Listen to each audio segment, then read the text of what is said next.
Okay, well, welcome everyone who is in attendance. It looks like there's 47 people from what I can tell.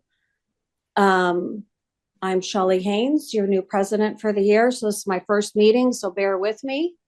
I'm still getting over a cold, believe it or not. I don't know if anybody else has had this, but man, it's taken me a good 2 weeks to manage all this with the weather and everything. So I don't want to take up anybody's time. So with further ado, Margie, if you want to go ahead and start off by introducing our speaker for tonight. Okay, welcome everyone. I am very happy to introduce Mark Chaffins as our speaker on Hollies tonight. He is currently a supervisor of natural areas with the Louisville Department of Parks, and he is going to start to tell you a little more about himself and all about Hollies. Welcome, Mark. Thank you. Well, hello, everyone. Thank you for having me. My name is Mark Chaffins. I am an ISA certified arborist, ISA being the International Society of Arboriculture, and an ISA certified municipal specialist. I am also a certified Kentucky nurseryman. I've been a member of the Holly Society of America for over 20 years, where I served 2 terms as the chair of the Arboretum Committee. But I am by no means an expert on hollies, but I do have an interest in recommending their use in the Midwestern garden. One of the fun things about belonging to a botanical society like the HSA or Holly Society of America is attending the national meetings. Each year, the Holly Society will meet in a different city for what is usually a 3-day meeting consisting of 2 days of touring gardens and a 1-day technical session. The technical sessions on day 3 will usually feature 2 or 3 local speakers that can include professors, horticulture directors, authors, or growers. There's also a plant auction that's a huge draw. And between the plant auction, the free test plants, and giveaway plants, you usually come home with enough plants to share with your neighbors.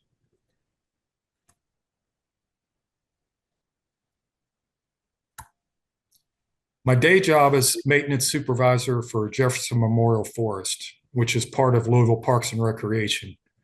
Jefferson Memorial Forest, or JMF, was created by the city of Louisville in 1945 to honor military veterans. Starting with 1,500 acres, the forest has grown to some 7,500 acres and has become the largest municipally owned urban forest in the country. We have close to 60 hiking and trails, and some 275 species of plants can be found at JMF. As well as discussing hollies, this presentation will be part garden tour of a few local gardens and not limited to just hollies. You'll soon see. The genus Ilex is a fairly large genus. It contains around 500 documented species. It is thought to contain another approximately 200 or so undocumented species, most of which can be found in the tropics. The only continent where holly does not naturally occur is Antarctica. North America only has 22 documented species. And if you see that photo in the little thumbnail photo, that's Ilex cornuta, which is known as the Chinese holly. And that's the only photo I'm going to have of that because they're pretty rare to come by in this area. The genus Ilex has both evergreen and deciduous species. I want to first start with the evergreen group. I will share some of my favorite varieties as well as where they can be found and viewed locally. The photo above is from the Newburgh neighborhood in Louisville. This particular neighborhood has botanical names for most of the street names. The Foster holly group is a group of small to medium-sized trees. They are a naturally occurring hybrid of Ilex opaca, which is the American holly, or Ilex and Ilex cassine, which is known as the Dahoon holly, which is a southern species. This one shown above is located at the Sisters of Nazareth campus in Bardstown, Kentucky. This is a cultivar of Foster holly located at Bernheim Arboretum in Claremont, Kentucky called NASA. The Foster hollies are characterized by having narrower leaves than the American holly, also smaller than the American holly overall. This time of the year, they'll be frequently visited by cedar waxwings and robins that for the abundant fruit they provide. This is from another angle. There's a group of evergreens here that is intended to screen this building from automotive headlamps at the Sisters of Nazareth. This is a variegated variety, Sunny Foster, located at Bernheim.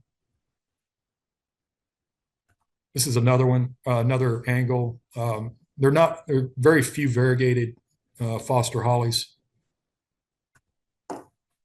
This one is located in my garden in Shepherdsville, Kentucky. It's called Maryland and was registered by the longtime horticulturalist at Bernheim, Buddy Hubbock. The berries, which on hollies are classified as drupes, are more orange than red on this particular cultivar. This is another clone of Maryland located at Udell Gardens in Crestwood, Kentucky. The deciduous Ilex verticillata winter gold can be seen on the left in the rear with its branches bare of leaves. We will take a closer look at the winterberry hollies a little later. These Foster hollies in front of my credit union on Southern Parkway in Louisville have been sheared. They take shearing well, but fruit set will not be abundant. The American holly, or Ilex opaca, is a medium to large, slow-growing native tree. As with most hollies, honeybees, native bees, and butterflies are attracted to the flowers in May. There is a nursery in Maryland that sells many varieties of holly, that produces and sells honey made from the mature holly on its property, and it's quite good. I hope you get a chance to try it someday. This is a cultivar in my garden called Shannon Childs. This cultivar, also from my backyard, is called Canary. This is another clone of Canary that can be found at the Peterson-Dumenil House in the Crescent Hill neighborhood of Louisville. There are several that line the left side of the house. The yellow-berried hollies are a naturally occurring rarity. These are then propagated by cuttings. The seeds will not produce a clone. This is the front view of the Peterson-Dumenil House with the Canary holly flanking the left front corner of the house. Another reason to visit the Peterson-Dumenil House is to gaze at this the ginormous ginkgo tree in the backyard. This is what I consider to be an example of a near trunk flare. If I see this when doing a tree inspection, I know this tree is anchored well and is supported by a sound trunk. Another angle of the ginkgo. Bernheim has one of the largest American holly collections in the United States. Many of the hollies have colorful names. This one's called Elephantberry. Buddy Hubbock started the American holly grove in an area of Bernheim that at the time was remote. According to Bernheim lore, this was in an effort to keep it hidden from the then director, who didn't particularly want, for whatever reason, a holly collection. This is an old introduction by Rutgers University called G. Princess. It is noted for its dark green glossy leaves. Rutgers introduced a male counterpart called Jersey Night that also features dark green glossy leaves that will make a great pollinizer to any female American holly. Big Red Variegated is one of the few variegated varieties of American holly. This is another angle on overcast light. Variegation is a more common feature on English hollies than American hollies. This is another old classic called Maryland Dwarf. It grows to about 6 feet high and about 30 feet wide. On my travels with the Holly Society, I got to meet a nurseryman once who would train these to a standard rootstock. So you would have a 6-foot trunk, and then the plant would originate above the 6-foot trunk line and then spread out like a weeping holly. These also make a great ground cover. because they grow so slow, we used Maryland dwarf at Louisville Metro Parks for many years as a ground cover in front of the stone wall entrance to Seneca Park.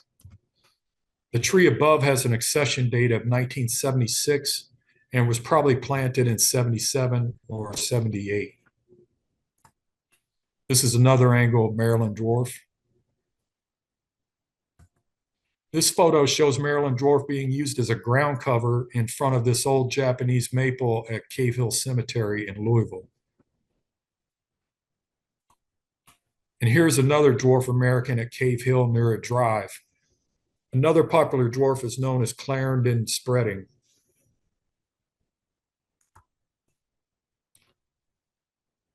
This is an American holly called Chief Paduke. It is characterized by having very few spines on the leaves, some of the leaves being entirely spineless. Also, it is a female with a masculine name, which is not uncommon. The parent tree can be found in a cemetery in Paducah, Kentucky. Notice the variation in leaves, the leaves on the bottom only having a single spine at the tip on this Chief Paduke. It is not uncommon to find hornets' nests in and among the hollies at Bernheim, such as this one on this male holly. This is an oddball male cultivar called William Hawkins. I just included this just to show the variation that you can sometimes find on these American hollies. This photo shows how small the leaves are on Nelson West. And speaking of leaves, though American hollies are classified as evergreen, in the springtime they do drop their third-year leaves. This can add color to the landscape because the outer leaves, the green outer leaves as well as some yellow internal leaves until they drop, gives a little bit of variety. And I'm sure extension agents will receive numerous calls at the time of the year asking what's wrong with my holly. Another yellow-varied American found at Udell Gardens called Virginia Giant. At Udell, you can witness one of the most unique uses of American holly, the holly allée. Udell is a special place in the history of hollies for the Midwestern garden. The late, great Theodore Klein, a keen plants person who started building the gardens and grounds that became Udell, introduced many cultivars of American holly, including Cave Hill No. 1 and Judy Evans, as well as others. And by the way, when choosing trees for screening, rarely will we consider deciduous trees. But this red oak found display garden at Udell can hold its leaves well into winter, creating a screening effect for most of the year. And this is because of a phenomenon known as marquescence. The abscission layer will not fully develop until early spring. This cherry bark oak is another example of marquescence and was photographed on December 19th, just about 3 weeks ago. Shingle oak and willow oak can also hold their leaves for almost the entire year. I bring this up with oaks because I don't think the typical homeowner looks to oaks enough. A lot of times the homeowner's looking for red maples, calorie pears, or if they're trying to screen something, they're looking for arborvitaes. But these do well. I mean, they're not going to keep their leaves all year long, but for most of the year, they're going to provide some screening. We at Metro Parks, by the way, we plant a boatload of oaks, and I think most municipalities do, but the homeowner just doesn't. I just don't see a lot of homeowners asking for oaks. Another reason to visit Udell Gardens is to see the fantastic European beech collection. This is another view of Fagus sylvatica, or European beech. This holly, known as the airway holly, is interesting for the effort that was put into its preservation. Years ago, there was a department store chain known as Airway. They were absorbed by Target. This Target on Westport Road in East Louisville was one such store. Presumably, during the development of the airway parking lot, someone, maybe the then landowner, insisted that this tree be preserved. Unfortunately, the tree is just now starting to suffer some dieback, probably as a result of this recently added entrance.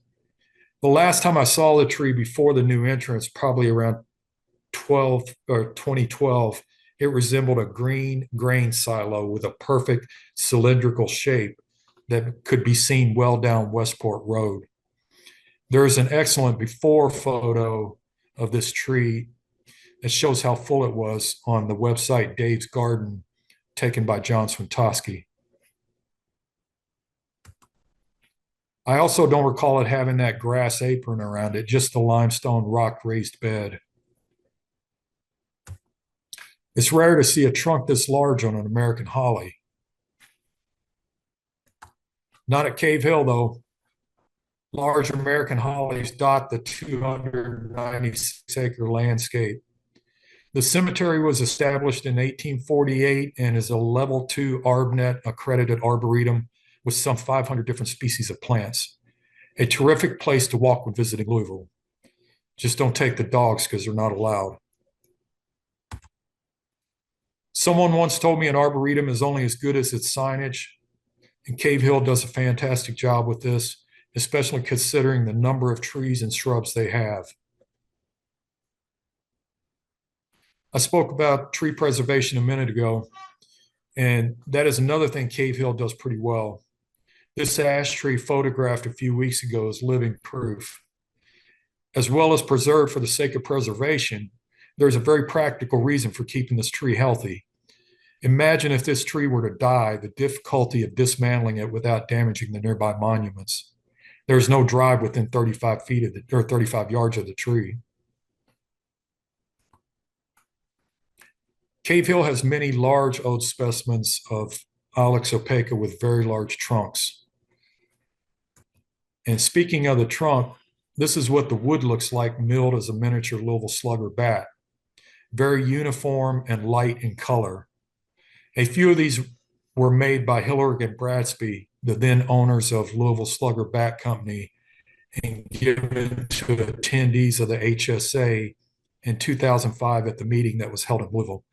And I'm lucky enough to have one. Large ginkgos can also be found in abundance at Cave Hill. And not so large, but still rather old ginkgos that are pollarded for a compact shape, like a full-grown bonsai. Kentucky has the distinction of having the first documented fruit set of a ginkgo tree in the United States after the seeds were sent to the US in the 1780s. And still more fantastic beech are to be found at Cave Hill.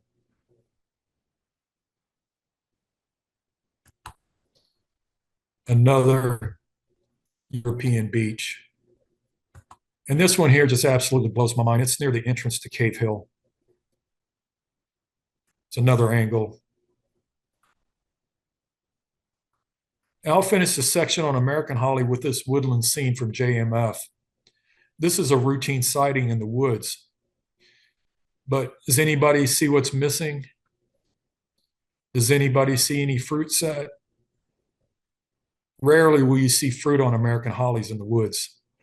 I think this has to do with the absence of flying insects and shade. When I'm walking in the woods, there's no shortage of ticks, but I rarely get bothered by flying insects. And there may be other reasons, I don't know, but I just don't ever see any fruit on trees in a woodland setting on the Ilex opacus.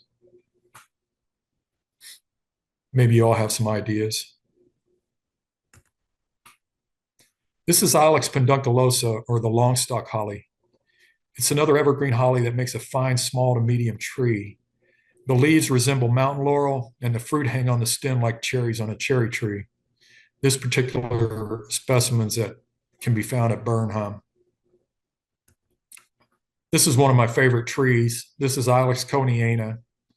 These are a cross between Ilex latifolia, which is a Japanese species, and Ilex aquifolium, known as English holly. This is one of two in my garden. They are a small to medium-sized tree with a narrow footprint of about 15 feet wide, but they can get 25 feet tall and still keep that narrow footprint. And again, they're referred to as the conianus. This is another one. This is the other one from my backyard called Lassie. This is a fantastic narrow cultivar that always bears fruit. And notice the clean foliage. View of the silhouette. I tried to capture this, but I've got an American holly button in on the left side of this image, so it's kind of hard to tell how narrow that is. These are the blue hollies, also known as the Meserve hollies. The blue hollies are characterized by having blue-green leaves and typically are shrubs. They make good foundation plants.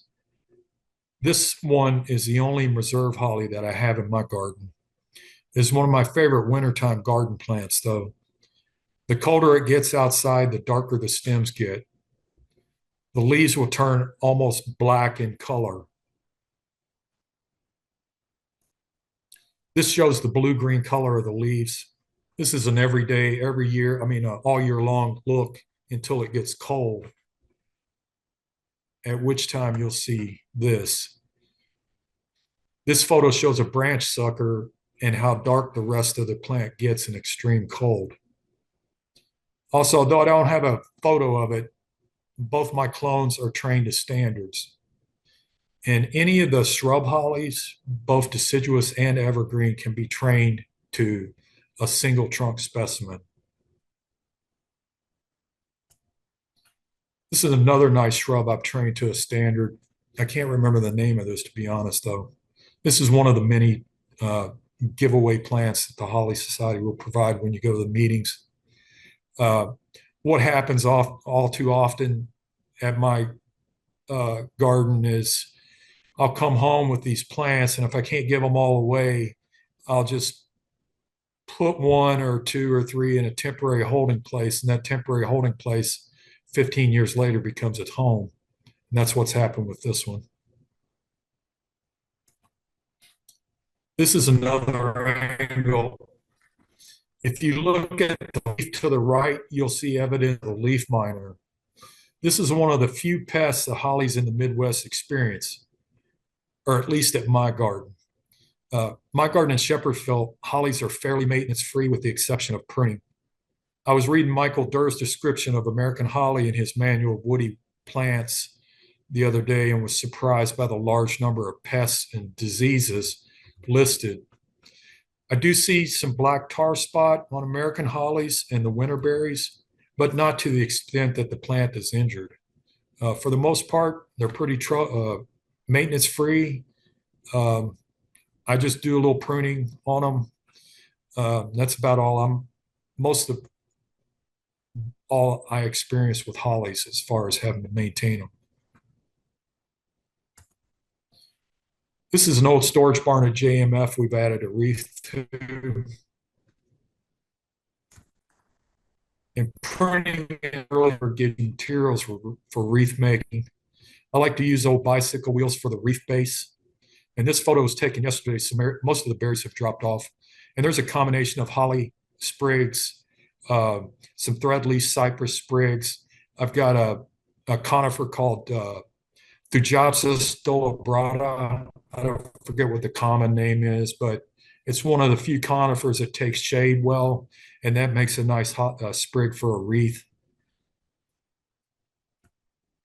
And it's easy to train any of the shrub style species to standards simply by choosing a desired stem and routinely pruning out root suckers. The deciduous hollies will send up quite a few root suckers, and I like to keep those thinned out.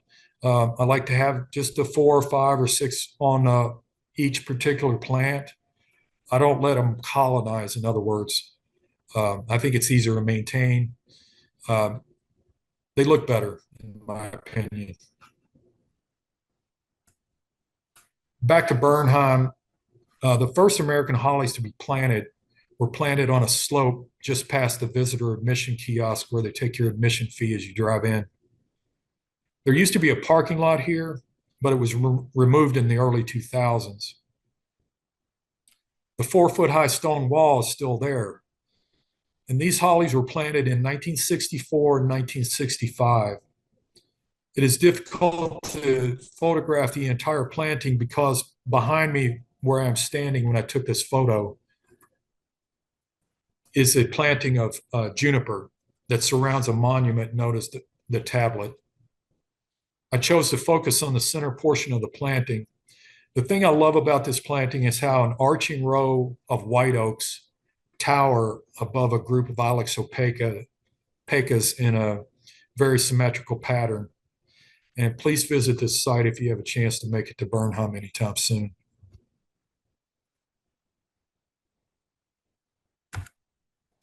Also, I found this sign at the base of the existing wall.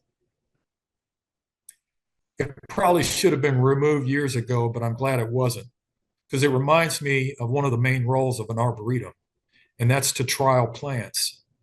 Thankfully, the winter creeper was fully removed, and anyone listening to me talk who's had to deal with winter creeper knows how difficult it could be to remove.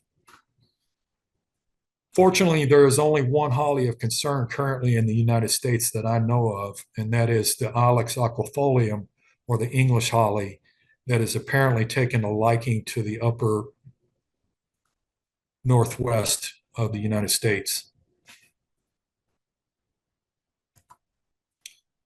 The English holly is perhaps the most attractive of the evergreen varieties, but I have had difficulty growing it. And it's not for lack of trying. It doesn't take our heat well and will not tolerate extreme cold. The most attractive to my eyes are the ones with the variegated edges, and that variegation contributes to them being less hardy. There are cultivars that are supposedly suited for the Ohio Valley. I just haven't gotten my hands on them yet. This one is growing in a container at Whitehall Gardens, which is a historic estate with a fantastic garden on Lexington Road in the east end of Louisville. It is also a great place to view peonies in the spring. Another angle showing the pure white sycamore in the background. Let's move to the deciduous hollies now. The winterberry holly will be familiar to most of you and is very popular from the Midwestern garden for very good reason. The color they bring to the winter garden is worth the price of admission alone. They also provide a food source for several species of birds. The photo shows the cultivar winter red at the Turkey Run section of the parklands in eastern Jefferson County. Run is where the fantastic mountains are in the parklands. Those that frequently tree gaze, like myself, can also find a very large scarlet oak on this trail. This is a cultivar in my backyard called Chikamu. This is a Polly Hill Arboretum introduction. Polly Hill Arboretum is a wonderful garden on Martha's Vineyard, whose namesake had a terrific watering plan for new plants. She watered once a day for a week, once a week for a month, and once a month for a year. And after that, she said they're on their own. I wish it were that easy here in the Ohio Valley. Late summer of 24 saw many areas experience close to 9 weeks without rain. And on hollies, like many fruit-bearing trees, the fruit will be the first part of the plant to suffer for lack of hydration. At my garden, I'll usually wait for 3 weeks to pass, at which time, if no rain is forecast for the next week, I start watering and continue watering until we have measurable rainfall. This is winter red in front of winter gold next to my deck in the winter of 2022.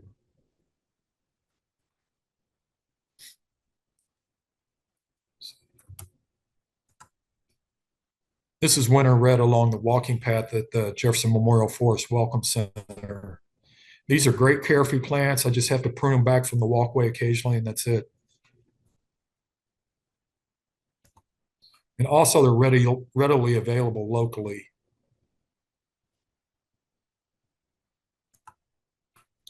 This is red Sprite from my garden this past snowstorm or ice storm.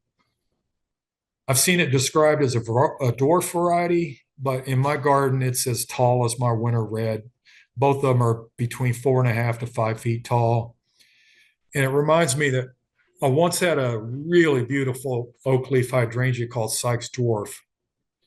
Over about 6 years, it grew to almost 5 feet tall, which is about 2 feet taller than the description for Sykes Dwarf. And I was super proud of that plant. Well, we had a storm come through that dropped 4 or 5 inches of snow that lingered for several days without a warm up, much like the last storm has. So one day during this continued blanketing of snow, I look out and I see it was laying on its side. Some critter, in a desperate attempt to feed itself, had gnawed the entire plant off at ground level. So it kind of taught me not to become so attached to an individual plant, but that's hard to do. You get attached to them. This is one of the few springtime photos I have. When I agreed to do this presentation a few weeks ago, I went on a photography blitz, determined to use my own photos. I once read the flowers of hollies described as inconspicuous due to the diminutive size, which is clear in the photo.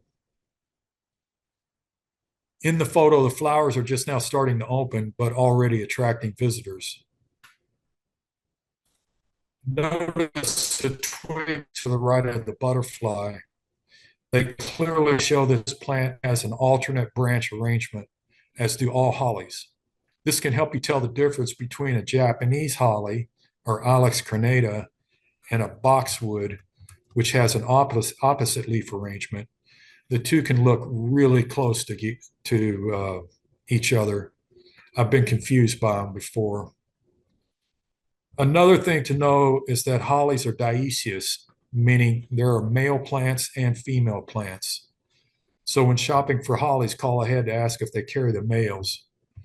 And this is a male cultivar winterberry called Southern Gentleman.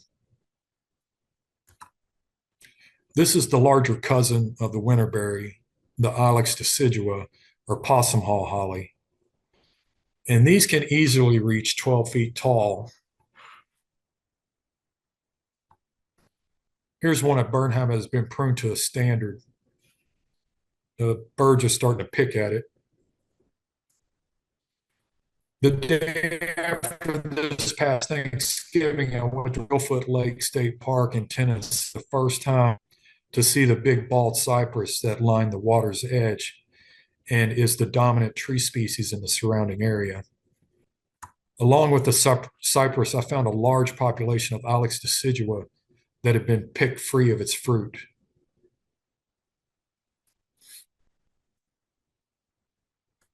And this is the last slide I have. Another place to find possum haw holly in the wild is land between the lakes. This photo was taken in early November. And these are a great addition to a main garden that has lots of room. They do get large, but they provide food and habitat for many birds.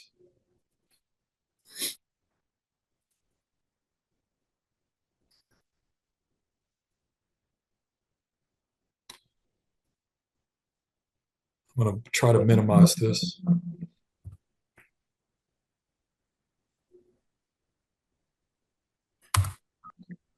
You can just stop sharing. Okay.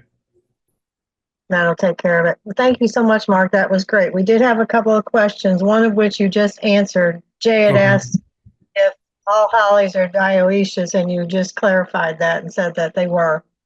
And then Cindy asked, are there many hollies which do not have the thorny leaves? No. So American hollies, no. The deciduous hollies don't have thorns, but most of them do. The Japanese hollies are another one that don't. But most of the evergreens are going to have type of thorn, and the Chinese hollies, the Alex cornuta, can be really vicious to deal with, but they are really attractive and they usually have really nice fruit set. We just don't see them planted here that often. Okay, and then Myra says that she'd like to grow Yaupon holly to make tea, and she asked any suggestions.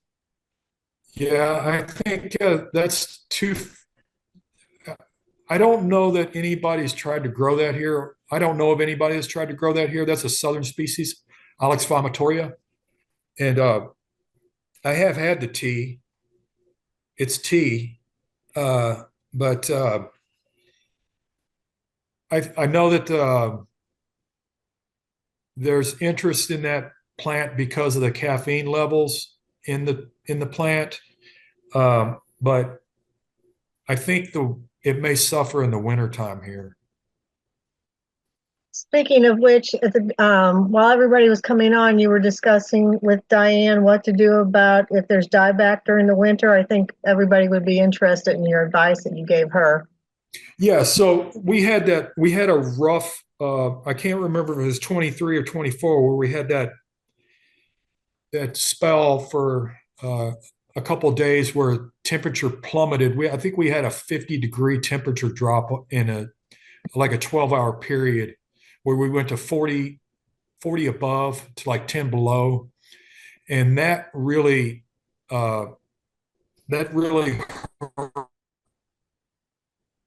killed several months. Now, 2 boxwoods have suffered greatly because of it. A lot of people's boxwoods did. And one thing I realized about that incident was that it's better. Those plants can really take hard rejuvenation, meaning you could cut those back to the ground in the wintertime.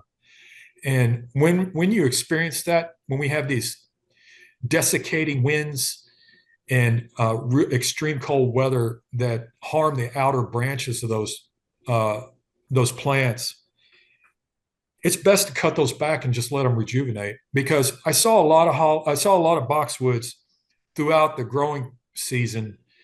I guess I was 23, and you would have this sporadic.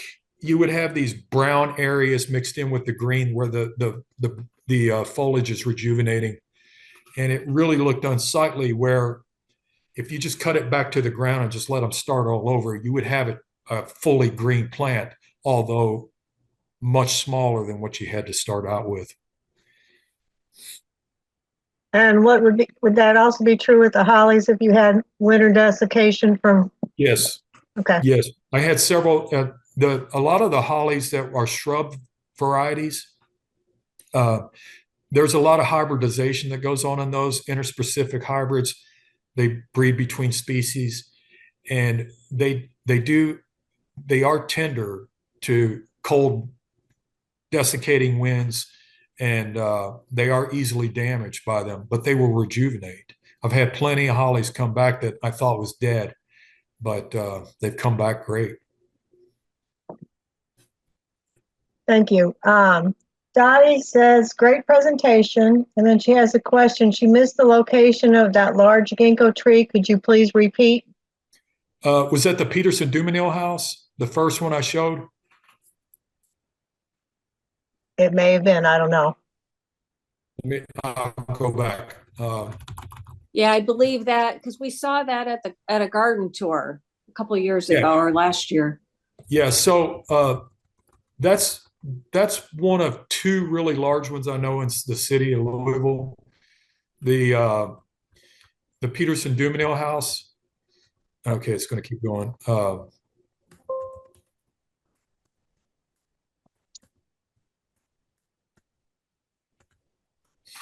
That one.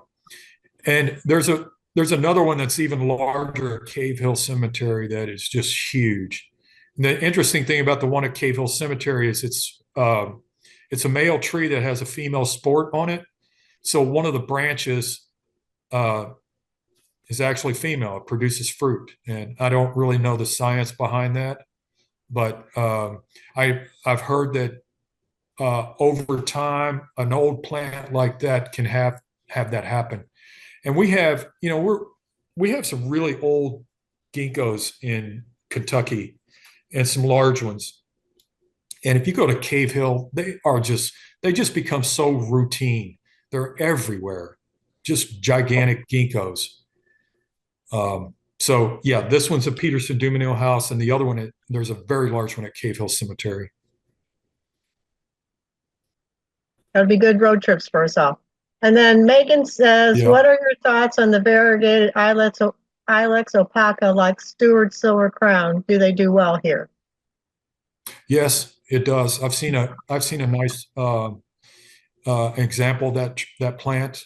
There's one in Lexington that I know of that's a nice one, but I don't know of any in Louisville.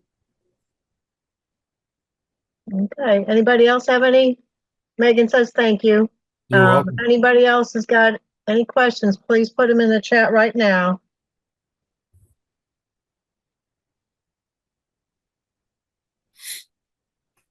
I'd like to minimize the screen. Somebody tell me how. Just go down to share and stop sharing. Okay.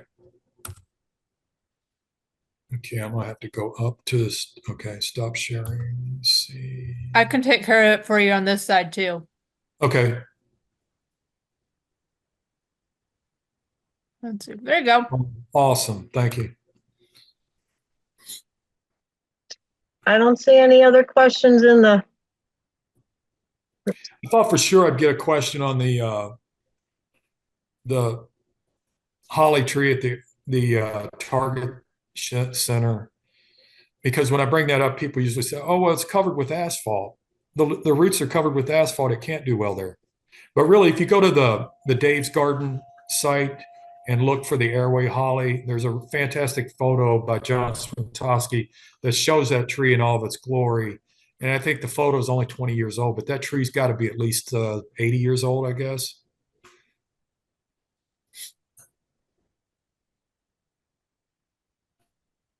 But there are other examples of trees that do really, they're not harmed by having a blanket of asphalt over the roots. Okay, is that all the questions we have for Mark tonight? I don't see anything else in chat.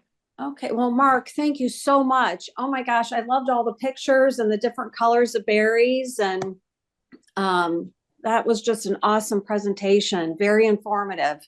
We very much appreciate thank it you. and glad we were able to reschedule this. Thank you. Thank you all. Welcome aboard as president. Oh, thank you. Thank you. You have a great evening. Okay, and y'all come out to Jefferson Memorial Forest and visit us. We sure will. Thank you. Thank you. Bye-bye. Thank you, Mark. Bye. Okay, so I guess at this point, I go ahead and start calling the meeting to order. Is that correct, guys? Yes. Okay, so let's do that. And the first thing on the agenda is the minutes that were submitted for approval from Veronica.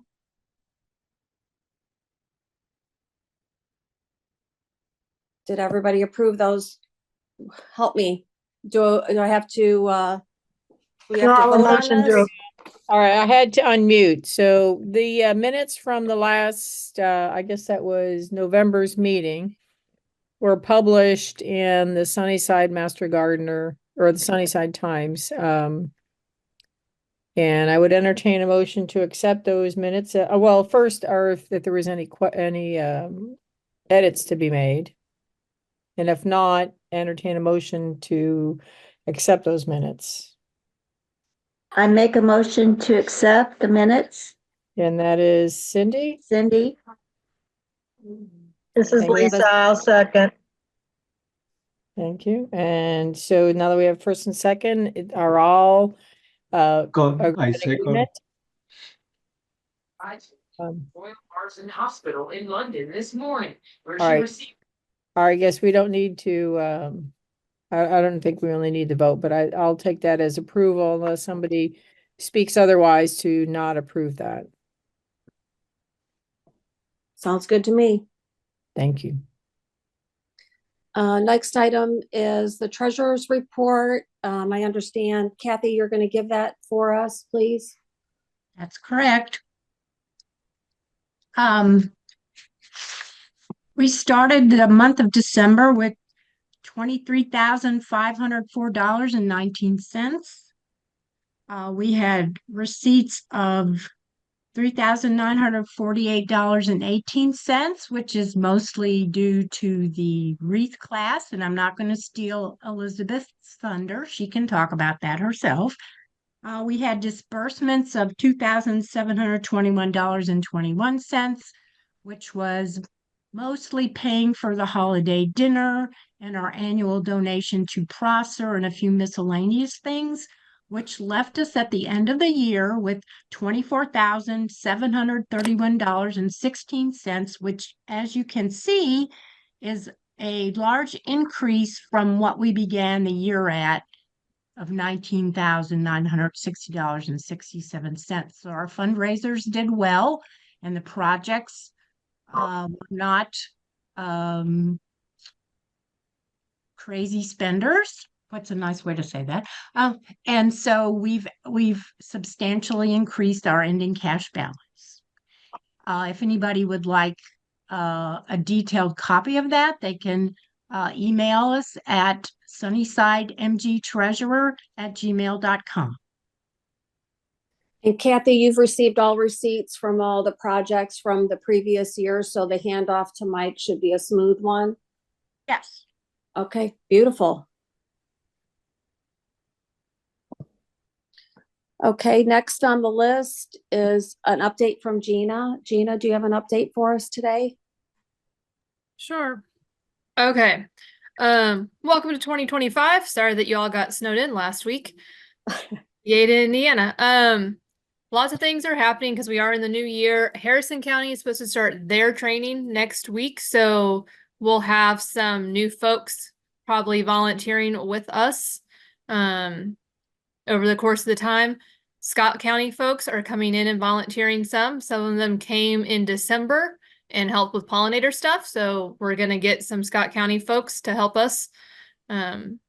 And then, yeah, be prepared for Pollinator Day. I did the math, folks. It's 15 weeks away. So if you have any businesses that might want to be a financial sponsor, please send them my way.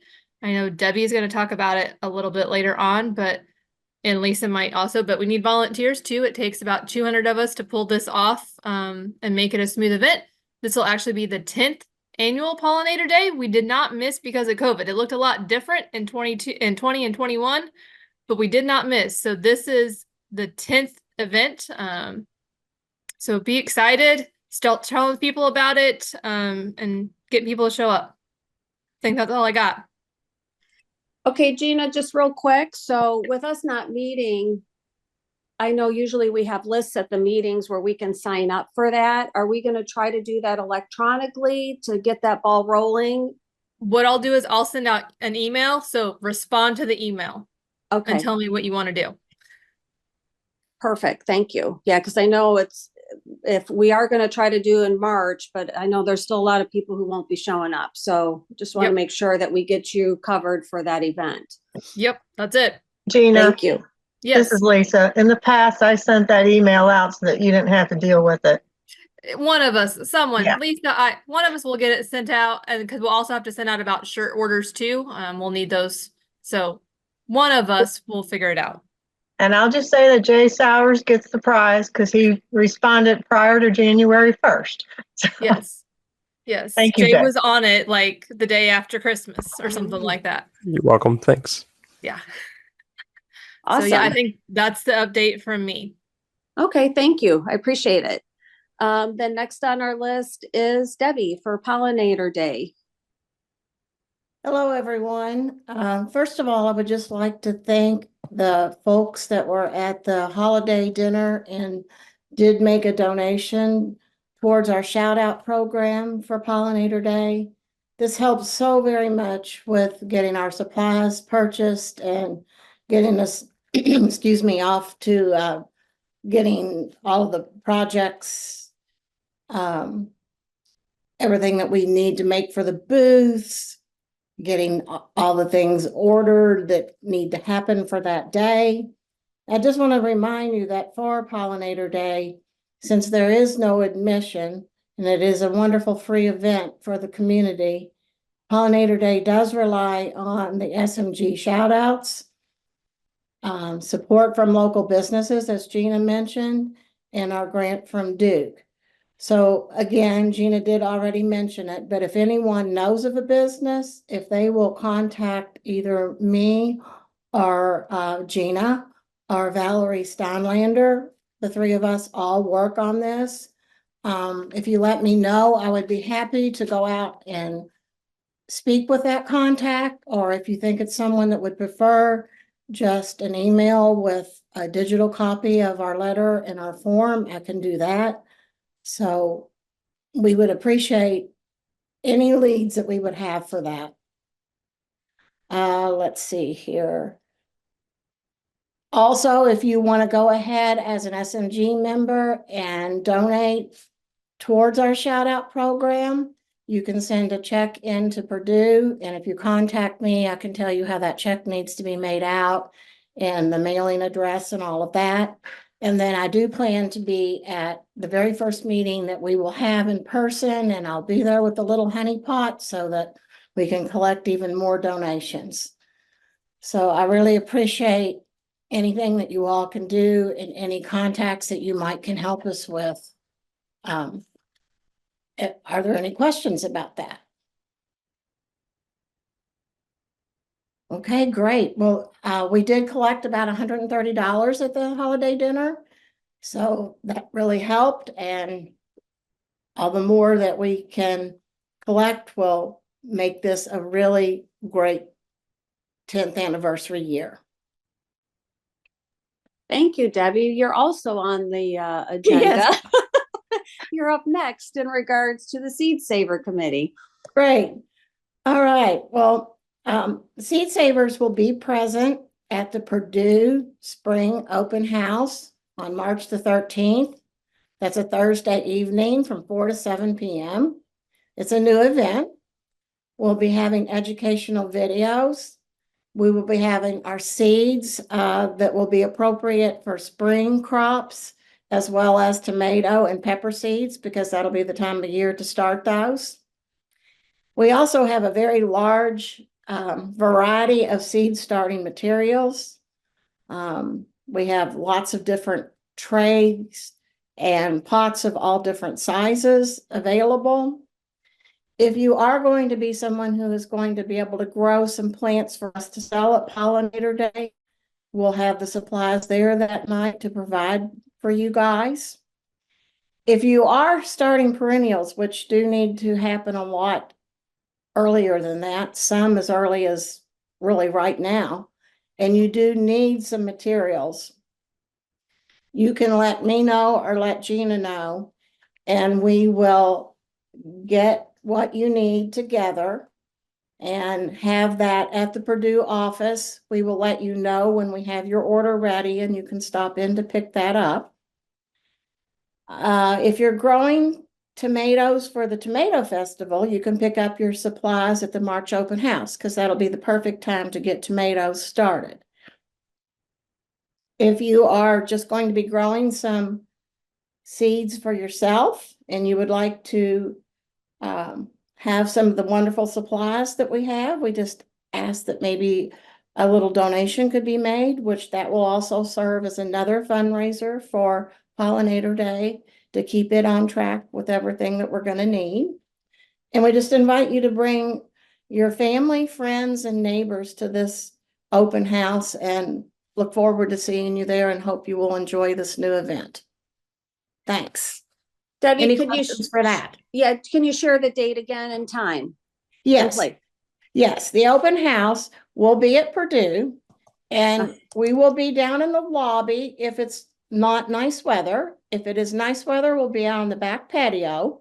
It'll be Thursday, March the 13th, 4 to 7 p.m. And we will have plenty of notices through emails, and it'll be in the newsletter, and we'll talk about it again next month just to remind everyone. That's wonderful. Thank you. Thank you. Any other questions for Debbie before we let her go?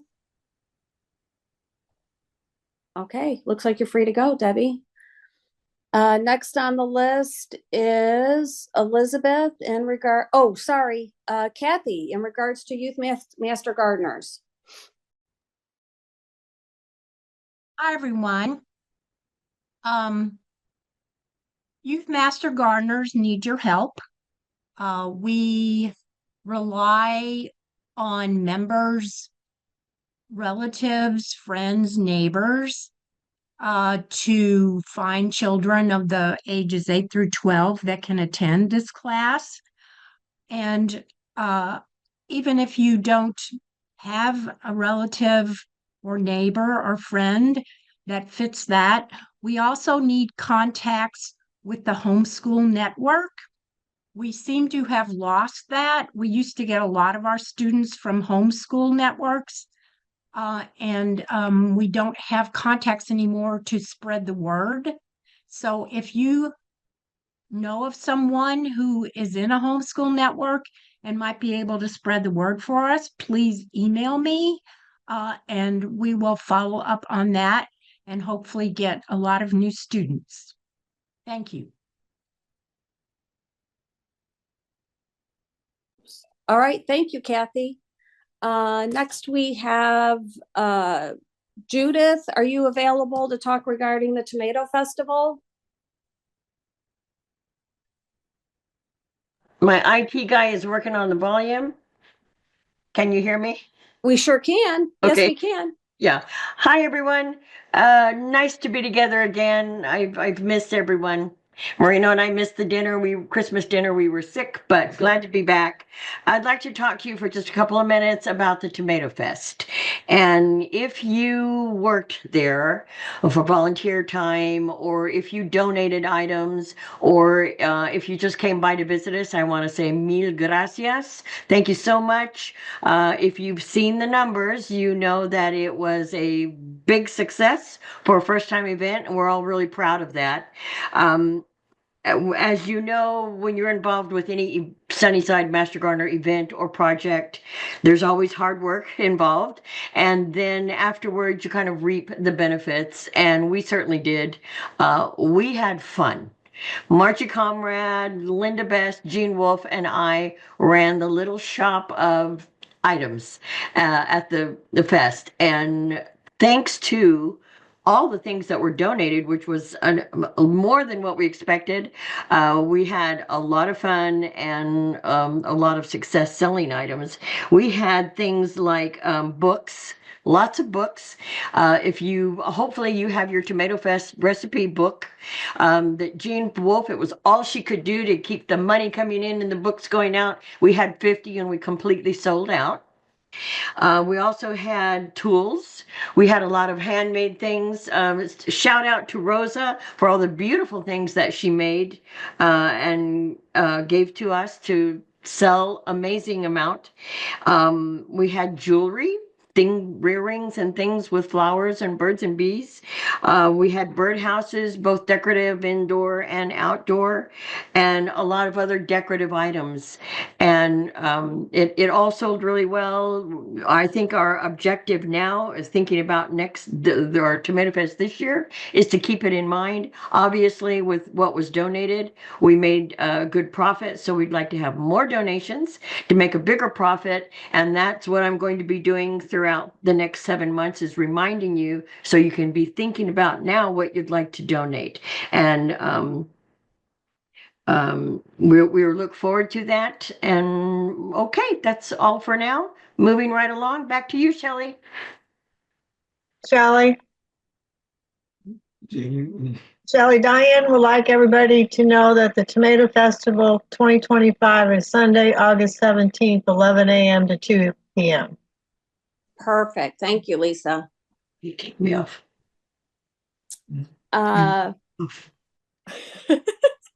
You guys look cute together over there. Okay, next on the list is Elizabeth in regards to the success of the wreath making class. Is she on tonight?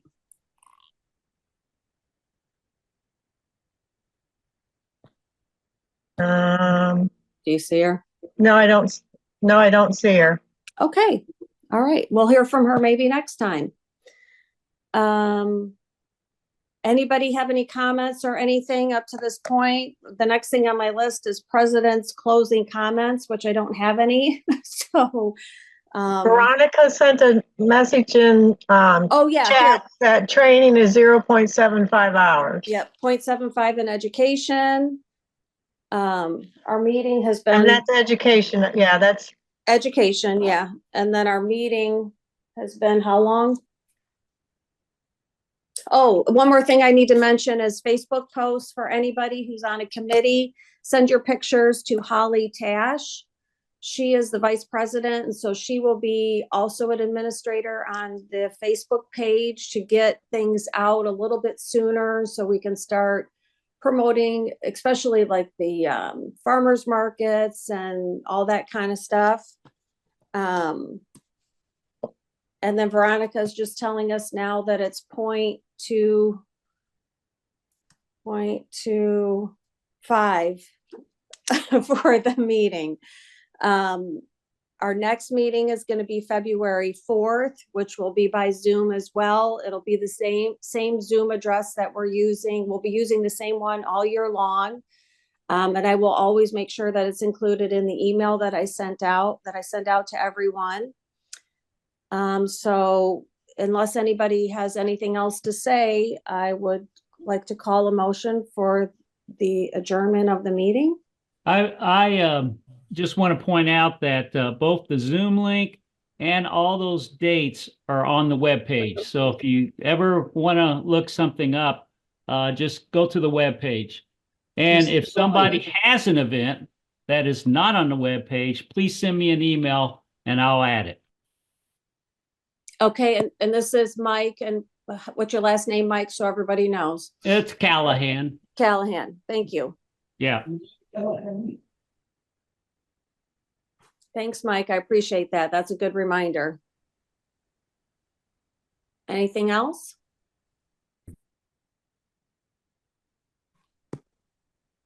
I'm not seeing anything in the chat. Yeah, everybody's quiet tonight. Everybody's staying warm and they're cold. Okay, All I'll right. move to adjourn the meeting. Thank you, Mike. I'll second. That's Lisa. Thank you, Lisa. Yeah. Okay, look forward to next month to hearing from everyone. And if you want to be on the agenda, just make sure you reach out to me so I can get you on the agenda and make sure you get your time. And everybody have a great month. Thank you, Shelley. Thank you. Thank you, everyone, for all your Thank help you. on my first meeting. Good job, Shelley. Thank you. Thank you, Thank you.